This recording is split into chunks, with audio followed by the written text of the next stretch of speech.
स्वागत है आपका रियाज सर की क्लास में। आज के इस वीडियो में हम देखने वाले हैं पूरक कोण के त्रिकोणमितीय अनुपात। त्रिकोणमिति गणित की वह शाखा है जिसके अंतर्गत त्रिभुज के तीनों अंतःकोणों एवं भुजाओं का मापन किया जाता है। और इसमें मुख्यतः जो त्रिभुज है वो समकोण त्रिभुज है। कौन सा त्रिभुज? समकोण त्रिभुज। और समकोण त्रिभुज में एक कोण 90 अंश का होता है। कितने अंश का? 90 अंश का।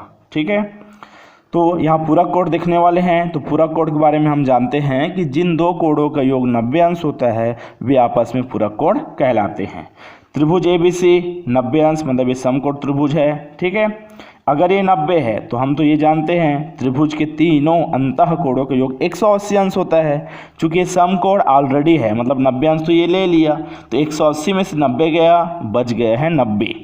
तो ये जो बच गया है C वाला और ये A, इन दोनों कोणों का योग कितना होना चाहिए? 90 अंश होना चाहिए। तो ये दोनों आपस में पूरक कोण कहलाएंगे। तो कोण A कोण C बराबर 90 अंश। याद रखना आपका ये जो आपका जो थीटा होता है ये आपका न्यून कोण होता है। कौन सा कोण? न्यून कोण। थीटा कौन सा कोण होता है? न्यून कोण। और न्यून कोण मतलब परिभाषा क्या है? ठीक है, जिस कोण का मान 0 अंश से अधिक और 90 अंश से कम हो वे कहलाते हैं न्यून कोण। तो थीटा यहाँ न्यून कोण है। तो A और C दोनों कोणों का योग कितना आपका? 90 अंश होना चाहिए। C की जगह में हम मान लिए हैं थीटा। क्या? थीटा। तो यहाँ कोण A का मान ऊपर वाले को पता नहीं है। कोण A का मान ज्ञात करेंगे। थीटा यहाँ धन में, पक्षांतर करने पर क्या हो जाएगा? ऋण में। तो इस तरह कोण A का मान हो जाएगा 90 ऋण थीटा। 90 ऋण थीटा। तो एक ही जगह हम लिख देते हैं 90 ऋण थीटा। ठीक है, अब देखिए इसमें हम यहाँ दो न्यून कोण प्राप्त हुए, ये थीटा और 90 ऋण थीटा, ये दोनों क्या है? न्यून कोण है। तो जिस भी हम न्यून कोण के बारे में देखेंगे, ठीक है, जैसे यहाँ हम देख लेते हैं, मान लीजिए थीटा के बारे में। ठीक है, किसके बारे में? थीटा।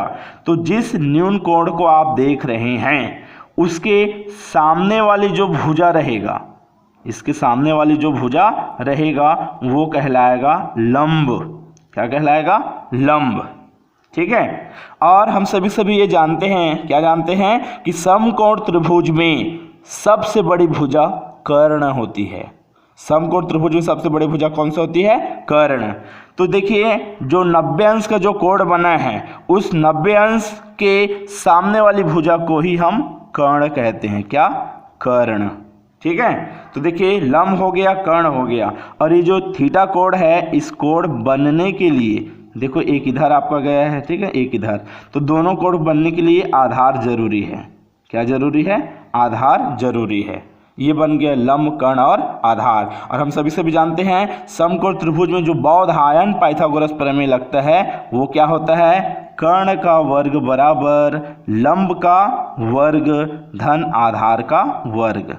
ये जो है बौधायन पाइथागोरस प्रमेय है और जो केवल समकोण त्रिभुज में ही लागू होता है।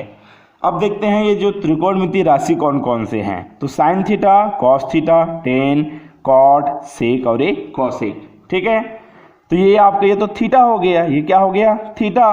तो इसके पूरक कौन सा है?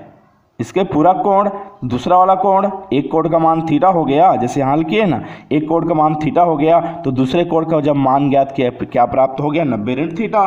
तो यहाँ जहाँ थीटा लिखा गया था उसी को चेंज करके अब क्या लिख दिया गया? 90 ऋण थीटा। सभी जगह हम क्या लिख दिया गया है? 90 ऋण थीटा। अब इन सभी का मान क्या होता है? ठीक है, तो इसका मान ज्ञात करने के लिए किसी एक को चलो आपका सिद्ध कर लेते हैं। जैसे यहाँ देखिए, सिद्ध कीजिए कि साइन 90 ऋण थीटा बराबर कॉस थीटा। साइन 90 ऋण थीटा बराबर क्या? Cos theta. ठीक है, चलो अब हम देखिए आपका जो सिद्ध करना है साइन 90 ऋण थीटा बराबर कॉस थीटा, उसका हम लेफ्ट हैंड साइड ले लेते हैं। तो लेफ्ट हैंड साइड में क्या है? साइन 90 ऋण थीटा। तो हम लिख दिए साइन 90 ऋण थीटा।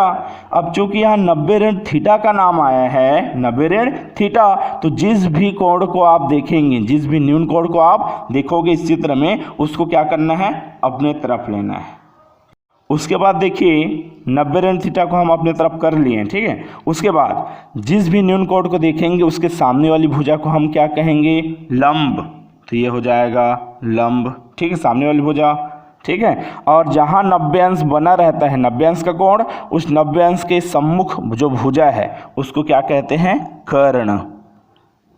ये हो गया लंब, ये हो गया कर्ण, और ये जो नीचे वाला है ये हो गया आधार। क्या हो गया? ये आधार। तो देखिए साइन 90 ऋण थीटा, क्या साइन 90 ऋण थीटा, तो साइन 90 ऋण थीटा बोला गया है, तो हम सभी साइन का सूत्र हम जानते हैं। साइन के लिए साइन थीटा का सूत्र होता है, ठीक है, साइन करो लग बनाओ, साइन करो लग बनाओ, लग ल और क, लग से ल से हो जाएगा लंब और क से हो जाएगा कर्ण। क्या हो जाएगा? क से कर्ण, मतलब साइन करो और लग बनाओ, ठीक है।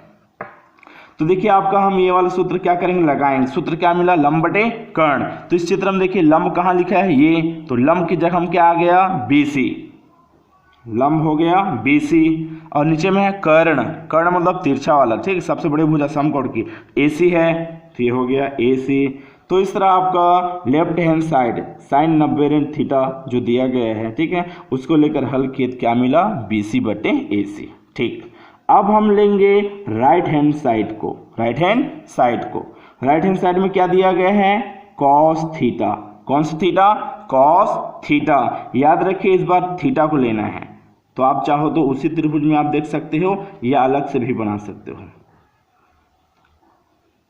ABC, B पर तो 90 अंश है, कन्फर्म है, ठीक है। अब उसके बाद देखिए आपका ये वाले C वाले को क्या माने थे? थीटा, और ये वाले को 90 ऋण थीटा। तो यहाँ भी क्या है? थीटा। क्या है? थीटा। यहाँ पर भी हम देखेंगे आपका जो थीटा दिया गया है न्यून कोण, उसके सम्मुख भुजा, तो जो न्यून कोण है उसके सम्मुख भुजा के सामने वाला क्या कहलाएगा? लंब, ठीक है। और जो समकोण है 90 अंश, 90 अंश के सम्मुख भुजा को क्या कहेंगे? कर्ण। और ये नीचे वाला क्या बन गया? आधार। तो देखिए ये है कॉस थीटा। क्या? Cos theta. तो ये याद रखिए आपके, ये क्या है? कॉस। कॉस का मिलता जुलता शब्द है बॉस। कॉस बॉस, ठीक है। तो बॉस को और क्या बोलते हैं? आका।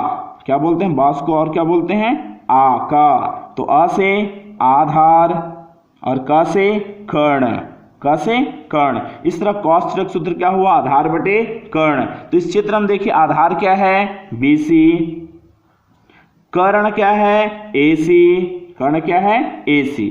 तो इस तरह आप देखिए ध्यान से, लेफ्ट हैंड साइड का जो उत्तर आया है BC बटे AC, हाँ, राइट हैंड साइड का जो उत्तर आया है BC बटे AC, ये कैसे हैं? बराबर है।